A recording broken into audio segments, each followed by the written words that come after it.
I really don't like the binary nature. Sorry, I really don't like the binary nature of Afro-optimism, Afro-pessimism. I was talking about aquatopia rather than Afrotopia.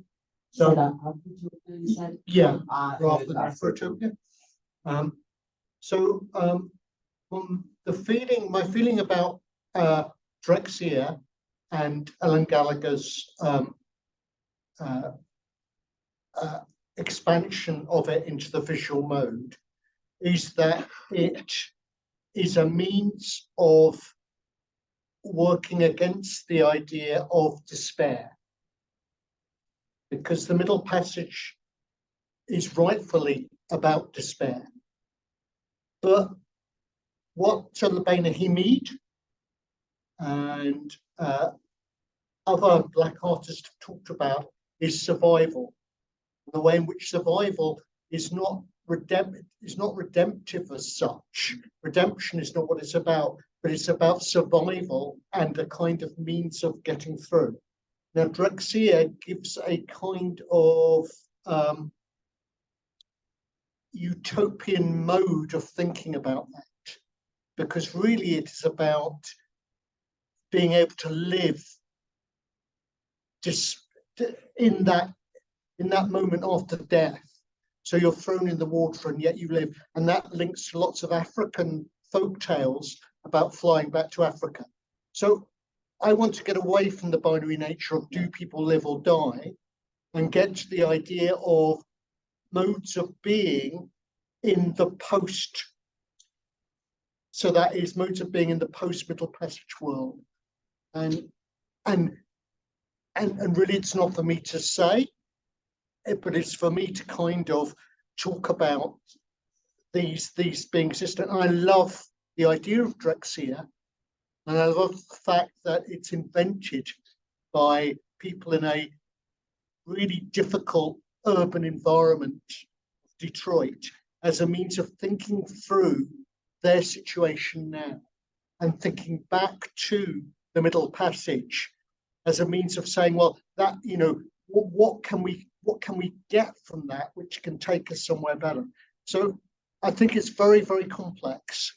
And I don't want to simplify it, but I really wanted the paper to be a beacon against Afro-pessimism, because I do find Afro-pessimism and its essentialism about what Black culture is very troubling and problematic. But I didn't want to spend hours theorizing that. I wanted to show the work, because I think in showing the work, we see in Banerjee, in Jade Montserrat, in Ellen Gallagher, in Magdalena Campos Ponce, you see the positivity and the of some kind of difference to that Afro-pessimism. But I don't know if that answers your question, but I think the answer is it's difficult, and the worst thing to do with it is to go to the binary.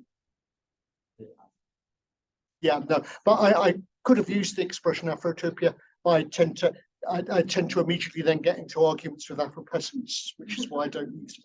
Thank you. Can I ask the other questions I wanted to ask? Jake, it's my obsession. I'm going back to attention, but you used another term, which is attentiveness. So I'd like to see what difference you made between attentiveness and attention. And would you say that this, because there's some sort of poetics of fragmentation in song and sort of experimental writing, would you say this is a way to colonize the archive to some extent, or sort of questions? And maybe just the last one about empathy and video games, and maybe that I'm very naive, but would you play such a game if you are hostile to immigrants? So that because the didactic quality of this game, which I understand, but I don't think people that are in favor of immigration, it's so I'm just wondering, like, who plays this what's the reception of these games? Can you okay. All right. And actually, I was interested in Cedric's question as well. So Cedric, thank you very much for your questions. So the difference about attention and attentiveness, I need to think about it more, but attentiveness was used in a quotation referring to listening, in which it was argued that listening created a specific mode of attentiveness.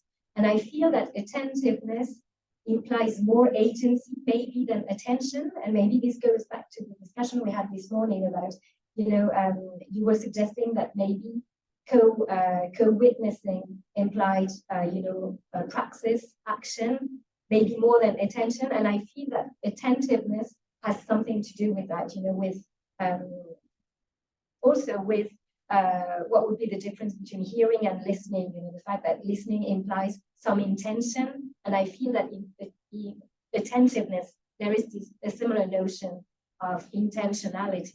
You need to be wanting to pay attention in order to offer attentiveness. That is my answer. And to your second question, which was about decolonizing the archive. Well, the poet, Marlene Phillips, says that she literally wants to murder the archive, and there is a rather long quotation where she uses many verbs of action in reference to the text of the archive, but verbs such as murder, dissect, remove, etc. Extremely strong words which actually apply to some of the experiences that the enslaved have experienced themselves. So she certainly would say that she wants to murder the archive rather than simply decolonize it. I guess that it's possible to see her endeavor as being one of decolonizing it, but I would say that more than decolonizing it, it's really about creating new modes of narration and storytelling, rather than simply decolonize, because I think decolonize still maintains the sort of centrality of the archive, and I think she does something different. It's really about inventing new ways of telling these stories. Thank you. That's a difficult question. So I think it speaks a lot to Alan's work that was discussed by Catherine as well, as about audience. It's always about audience perception. Who chooses to see and to play these works, right? So we have to choose to go to the tape to see an exhibition. We have to choose to log in to play the games, right? And I think I actually require these games as part of my class curriculum. And so I have a 200-seat class that I do, and it's a requirement. And so I teach in Mississippi, broad spectrum of political viewpoints. And it's rather incredible to see the reactions. A lot of individuals that game are like, this game, I can't get past the tech, it's so basic, right? Which is not the point of serious games. The point is the story. And so I often find that those that get really frustrated, like, well, why are you frustrated? Well, I can't win. Okay, let's start there. That's a good conversational jumping point about not being able to cross the desert, not being able to, quote, win an unwinnable game, die every time. Can you imagine what that must be like? Now let's go from there. So that's an excellent question. If you go on to, so I believe it's Lila is on Steam, the message board, and you can actually see all these different players having conversations. I just kind of came across it because it was free. They saw it pop up. It won a couple awards a few years ago. They're like, this game was really lame. I couldn't win. So that was like a very interesting comment about it. Not necessarily, oh, let's look at the history of like what was happening in Gaza Strip. I couldn't win the game. What was the point of this? And then the message boards is a whole other culture in the gaming world, because we can talk about this on the bus on the way back. Walker Bilal's, where he actually played an avatar, where he locked himself in a gallery for 30 days, and people could log into a website and choose where the paintball gun. The message boards became one of the most fascinating components to that as well. I want to ask a question also. If we try just to connect what we have been talking about, the agency, the creator, the individual, the collective. I don't want to talk about who plays it. I want to talk about who created it. Yeah. And could we say, I'm just trying to think out loud here, could we say if we keep in mind the people who created these video games, and if we talk about the Gaza game, it's using these video games as a third space, because it's a way how one person can create a third space for the collective community whose voice unheard nobody cares about, and maybe you try to create a third space for the whole collectiveness by creating these video games. And to reach out to a very youth-oriented platform. Games are, I mean, many of us play games. But that was essentially Rashid's audience, was to inform younger users that may not be informed about what was happening in 2014. It's seeing a resurgence now because of what's happening, which is unfortunate beyond, but I think there's some longevity to games like this. Questions, comments, remarks, complaints, jokes.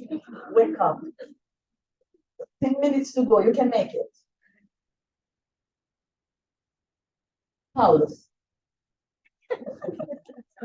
Carolina. Bidisha. Please say something. Yes, please. You lost, Bidisha. Pass.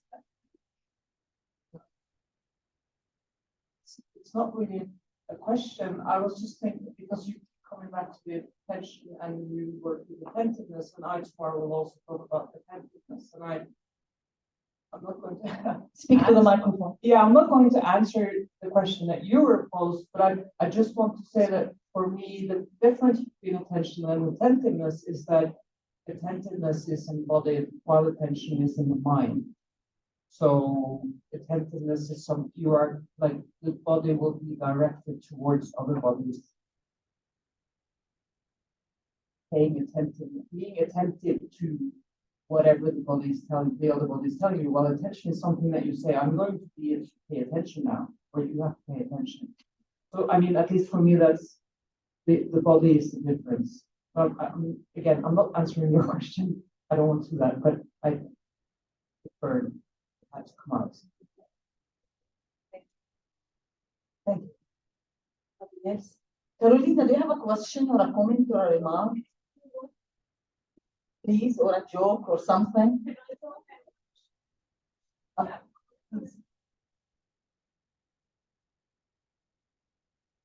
Don't fight, please. Thank you for your presentations.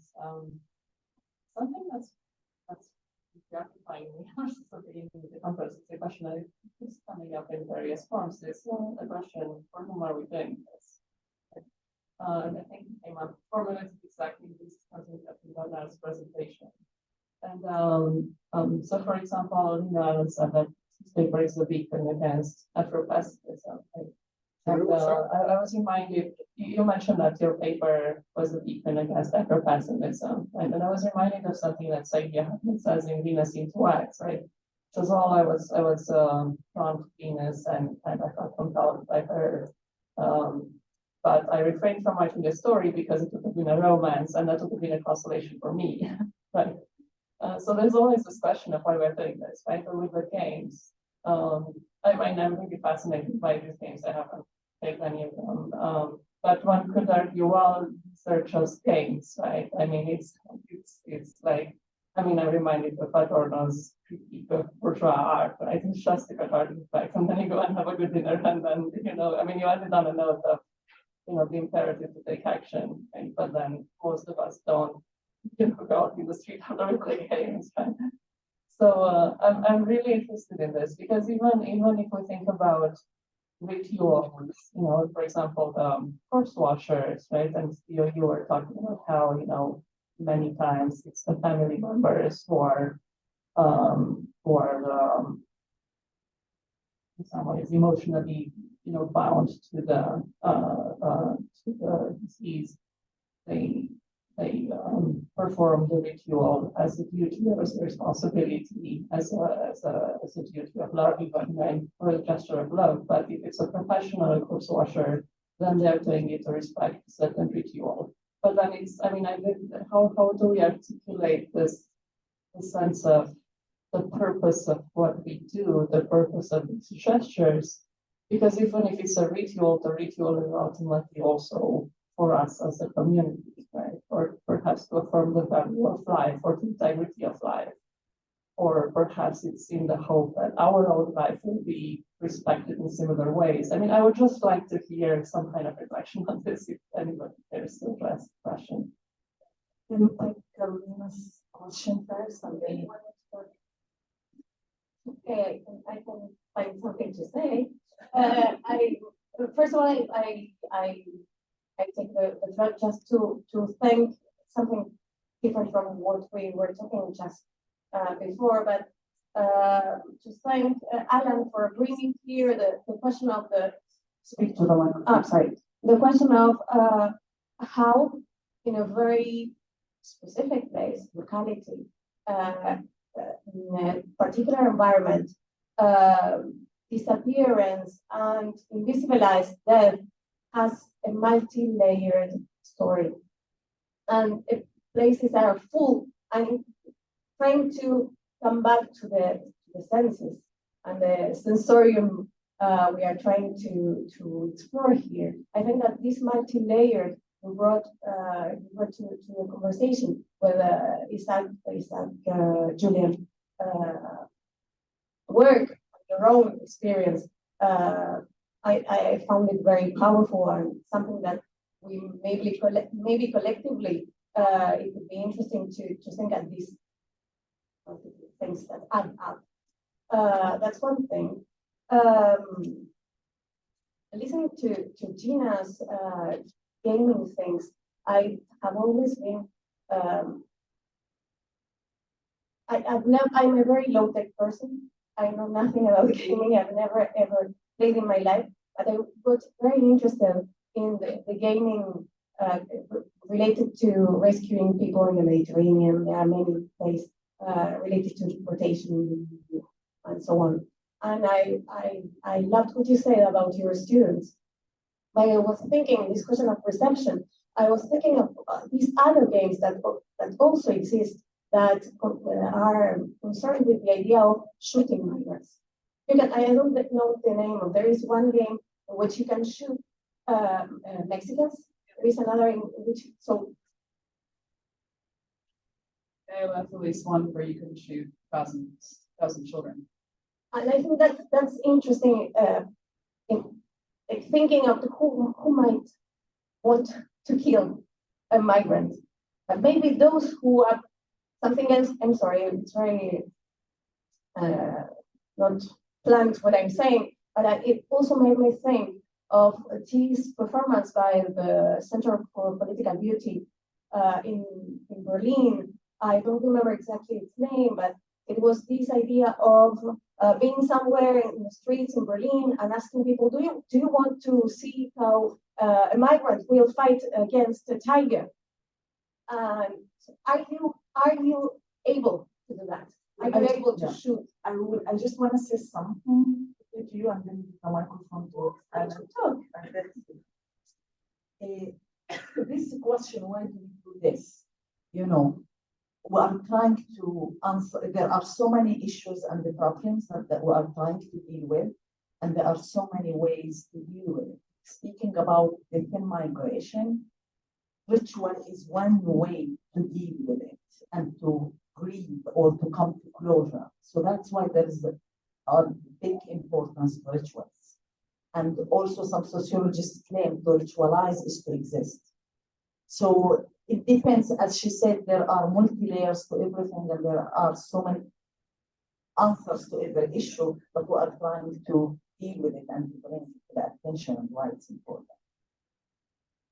Thanks for the question, comments. I think in answer to the first question, that Alan, speak to the mic. Sorry, in answer to the first question, I think that for many of us in this room, it feels like, oh, these are all obvious questions, and we just can carry on answering them and discussing, and they're really important, but they're all, in fact, the minority status of much of what we do is still there, and it was there for years. For instance, I was working on Labena Himid in the late 90s and early 2000s, and when I was working on her work, she would say no one else is interested. And now she is a Turner Prize winner, and now she is in the Tate. And I think it's really important that we don't lose sight of the fact that many of the people that we are revealing are actually marginal in the major culture, and we need to be doing that all the time. And it's a work of politics as well as a work of academics. And the other thing is, I think it's really important that academics are activists as well in our local communities. And there's so much that we can do and so much that is left undone. I'm always surprised at how little many academics actually do outside of the fact of writing their articles. And I'm not saying that everyone should do it, but I do feel that there is much undone work all over the place. And I don't find much support for my work in my local community from the other academics. And so that's that. In terms of the layering, and I think this is exceptionally important, that we do not just single disciplinary, and we do not just single chronology. I get attacked by historians all the time. They say, Alan, you cannot talk about 350 years. You have to talk about 5 years because you cannot know about 350 years. And I say to them, we have to know. They say you cannot know about Africa, Europe, the Americas. I say we have to know. So I think the thing is that when you do this study, you cannot be restricted by the disciplines that tell us we have to stay in straitjackets. Thank you. 1 minute for Jane and 1 minute for Jan. If you have, you don't oblige, you are not obliged. Yeah, no, actually, I'd like to say something, and I fully agree with what Alan has just said. In terms of why we are doing this, I must acknowledge that this also is not a question that I'm asking myself on a regular basis. And on the other hand, especially given the political context in France at the moment, for instance, I feel that if we are not doing this, well, we're simply giving way to all the types of extreme right speeches that we hear at the moment in the media, basically everywhere. So it's a way of, leaving the floor to speeches, and at some point, I guess that we need to act as a counter power to provide counter discourse against this, because otherwise, no one is. I'll just conclude so I think we're all hungry. I'm with Alan. Taking the activist role, right? We have so much we have so much knowledge, brilliance, and our capacity to speak and to elucidate on some very complex topics.